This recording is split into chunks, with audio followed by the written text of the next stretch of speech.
হযরতে মূসা বসে আছেন।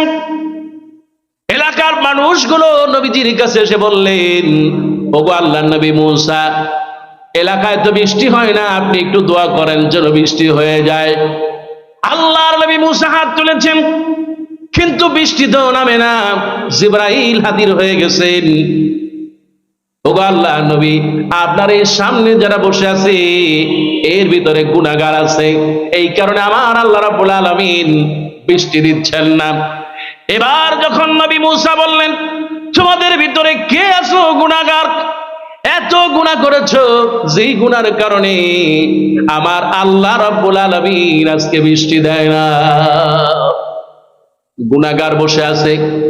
এবার গুনাহগার যিনি, আল্লাহ নবী মূসা বললেন না আপনি দাঁড়ান, বরং আল্লাহ নবী মূসা বললেন, তোমাদের মধ্যে কে আছো গুনাহগার, তোমাদের মধ্যে গুনাহগার আছে, তওবা করো।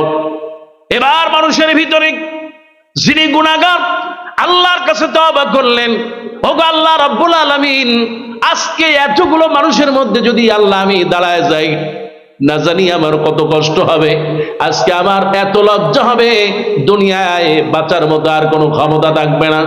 ওগো আল্লাহ আমাকে লজ্জা দিও না মালিক, আজকে আমি তওবা করতেছি, জীবনে আমি আর কোনোদিন গুনাহ করব না। তওবা করতে দেরি হয়েছে, কিন্তু বৃষ্টি নাজিল হতে দেরি হয় নাই। সুবহানাল্লাহ। এবার নবী মূসা আলাইহিস সালাম, এত দয়ার নবী আর মায়ার নবী, আমার আল্লাহ রাব্বুল আলামিন এই নবীর প্রতি খুশি হয়ে বললেন, মূসা কালিমুল্লাহ। আল্লাহর কাছে সবচেয়ে তিনি বেশি কথা বলেছেন তিনি হলেন হযরতে মূসা। সুবহানাল্লাহ। এত বেশি মহব্বত।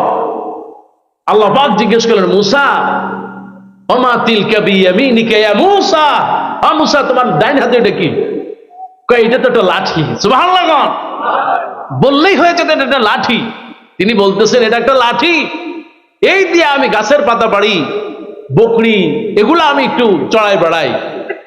আল্লাহর কাছে সবচেয়ে বেশি কথা বলেছেন হযরতে মূসা। সুবহানাল্লাহ। আল্লাহর সাথে কথা বলা এর চেয়ে বড় বরকতের আর কিছু। আমার ভাইয়ারা, আপনি যখন নামাজে দাঁড়ায় যান, তার মানে হলো আপনি আল্লাহর সাথে দৈনিক 5 ওয়াক্ত কথা বলেন। সুবহানাল্লাহ। নামাজের ভিতরে দাঁড়ায় গেলেন, আল্লাহু আকবার বললেন।